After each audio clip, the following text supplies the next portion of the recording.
Payahuunadu is our name for this valley. It means to us, it's the place where the water always flows, which you can see isn't very true anymore, but it still means a lot to us. We're still here to protect this valley the way we have for thousands of years because this valley supports us.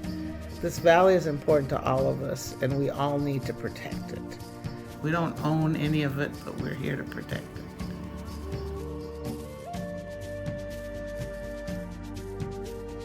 So if you're out on the lake, whether you're working or just visiting, there's a very high likelihood you will run into a tribal cultural resources monitor who is out there doing their job, and their job includes a whole range of activities like monitoring construction. If there is a job going on, they'll be watching the construction to see if any archaeology, any tribal cultural resources are being disturbed, and they will help protect them, help move them out of the way so that the job can keep going, or see if something more needs to be done.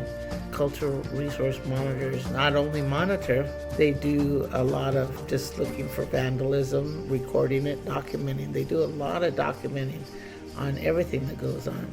They're always watching for looters. When you talk to any tribal monitor, they always say that it's not just a job, but it's a way of life.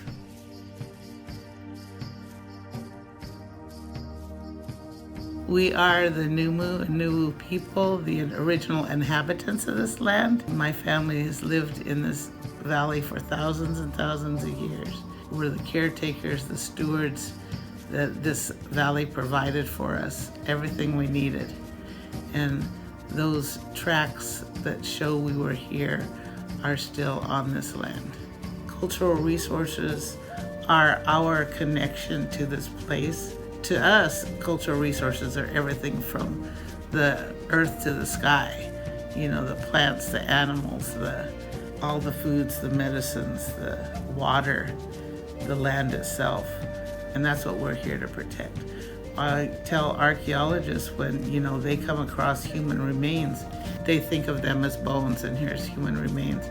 That's our family. That's my grandmother you just dug up. And how would that feel to you if I dug up your grandmother? It's a whole different feeling because to us it is personal. The hardest part for us is when we see our cultural resources just being completely disrespected, ignored, and taken from this place. They belong where they were found, and that's where they should stay. Our cultural resources have been desecrated for years by looters, by archaeologists, which is legalized looting. It's been desecrated by construction and destruction of all sorts, intended and non-intended. We're here to protect all the material things as well as the view that goes along with our stories that show where we came from, who we are, and what's important to us as a people. And that's what we're here to protect.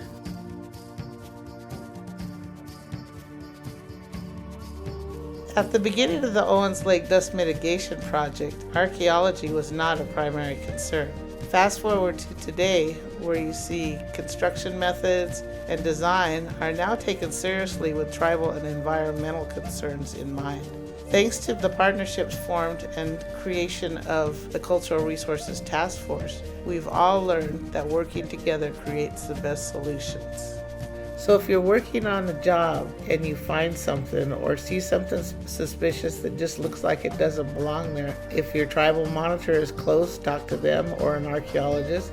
If not, contact your supervisor and they will know how to get hold of us. They can call me, the TIPO for Lopine, or they can call the tribe and we'll get back to you as soon as we can. And that's how you can help, because it takes all of us to do this job.